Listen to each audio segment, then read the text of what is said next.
In this video, we're going to take apart an actual argument here. So we'll have an example argument, and when I say take it apart, we're going to brainstorm. We're going to see if we can pick up on the logical fallacies. And then we're going to circle a few of those, and that those points that we bring up are going to inform the essay we'll write in the upcoming video. So let's take a look at example argument. The government in Littleville plans to build a large mall in a newly constructed zone just outside the city.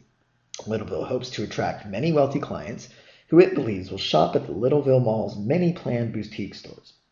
10 years ago, Vicksburg, a city in the same province, built an upscale mall in its fashionable downtown district. The mall was an instant success, so Littleville Mall can expect a profit in its first year. Now, the directions, again, write a response in which you examine the stated or unstated assumptions of the argument. So that's really the key here. Again, we're going to pick up on those assumptions, which we call here logical fallacies. What is the argument assuming?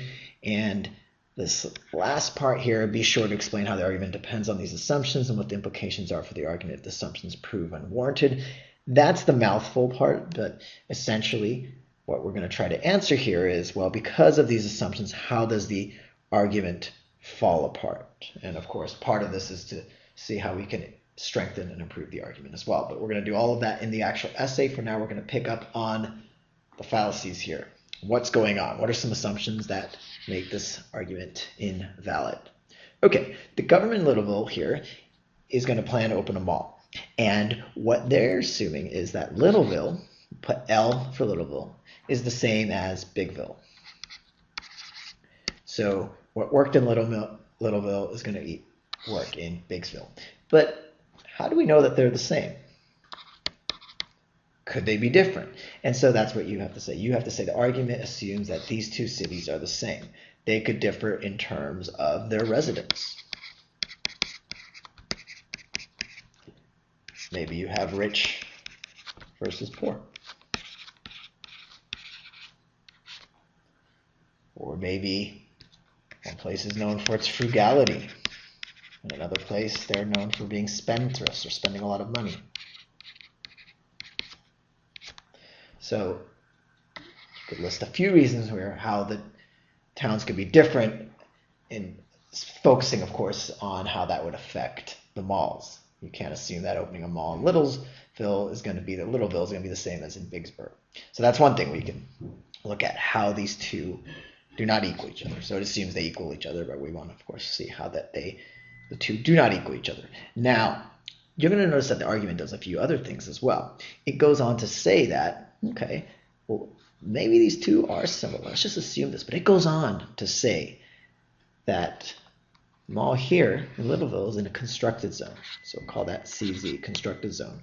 Versus the mall here in Biggsburg is going to be in a fashionable downtown district.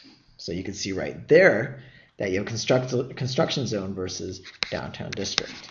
So that's already making a pretty large assumption. So if you're in a downtown area, obviously there's a lot of money here. As far as the newly constructed area, well, are people already going to drive out here? We don't know. I mean, this whole argument could fall apart even if the citizens of Littleville and Vicksburg are similar. They're both well off. They both want to spend their money at boutique stores. Even if we assume that, are they necessarily going to drive out to this newly constructed zone? So that's another thing, a question of convenience. So what else could we attack here? Well, we've shown that the two cities could be different in terms of their residents. It's fundamentally different. That the construction zones, you can't compare that to the downtown district. Again, it's that whole apples and oranges thing. And then we notice here it says 10 years ago in Biggsburg. So things change. Remember that from our logical fallacies. So 10 years ago, maybe the economy was doing well.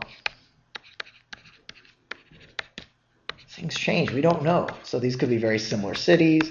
We could have a very nice constructed zone here. This could be a great place. Everyone wants to shop with new fountains and everything.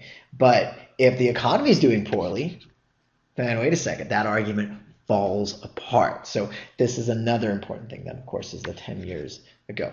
You may also pick up on here the idea that the mall was an instant success. what do we mean by instant success? So that becomes a vague term. Does that mean many people went there? Does it mean it made lots of money? We don't know. Instant success. And there's also another vague term, little can expect a similar return on revenue in its first year of opening. So exactly what does that mean? To make it the same amount of money? Okay. Well, that could be a little bit more specific, but even then, to make the same amount of money during its first year of opening, maybe the size of the mall will be something there. So you can see we can brainstorm for a long time. And really the key to this argument task is that you pick what you feel are the strongest points, because if we went on for another 10 minutes, we could list another 5 or 6 things and really squeeze this dry. But you want to focus just on a few. So I think this is a very fundamental assumption that the two cities are different or similar. Another fundamental assumption is that a construction zone is going to be similar to a fashionable downtown district. And then finally, this 10 years ago that things changed. That's another major assumption. And out of these three, we're going to create our essay.